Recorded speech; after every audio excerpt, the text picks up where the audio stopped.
मुख्यमंत्री देवेंद्र फडणवीसांनी राज ठाकरेंची भेट घेतली आणि देवेंद्र फडणवीस आणि राज ठाकरेंची जवळपास 1.25 तास शिवतीर्थावर चर्चाही झाली आहे।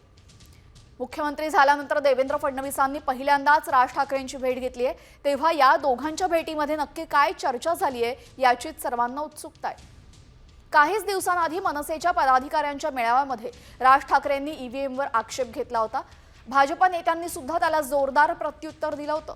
मात्र त्या टीकेनंतर आता मुख्यमंत्री फडणवीस अचानक राज ठाकरेंची भेट घेण्यासाठी पोहोचलेत। महापालिका निवडणुकीच्या अनुषंगाने चर्चा करण्यासाठी भेट होती का याचीही अगदी दबक्या आवाजामध्ये चर्चा सुरू झाली आहे। ही कुठलीही राजकीय भेट नाही।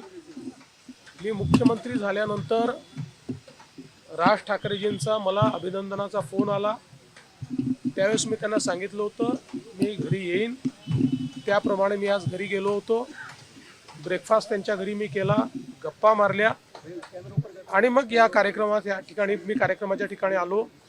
या बैठकीचा किंवा या आमच्या ज्या काही गप्पा आहेत यांचा कुठलाही राजकीय संदर्भ नाही। केवळ एक जी मैत्री आहे त्या मैत्रीकरता मी त्यांच्या घरी गेलेलो होतो। तर महापालिका निवडणुकांसाठी फडणवीस आणि राज ठाकरे यांची भेट झालेली आहे का अशी चर्चा सुरू होतीये। विधानसभेला शिंदे सेनेमुळे मनसेशी युती झाली नसल्याचा दावा करण्यात आला।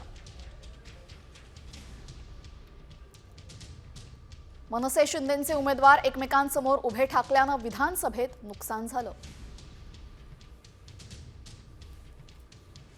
त्यामुळे आता मुंबई महापालिका निवडणुकीसाठी मनसे भाजपाची युती होऊ शकते का याची चाचपणी सुरू असल्याची चर्चा आहे। हिंदुत्वाच्या मुद्द्यावर भाजपा मनसेशी युती शक्य आहे।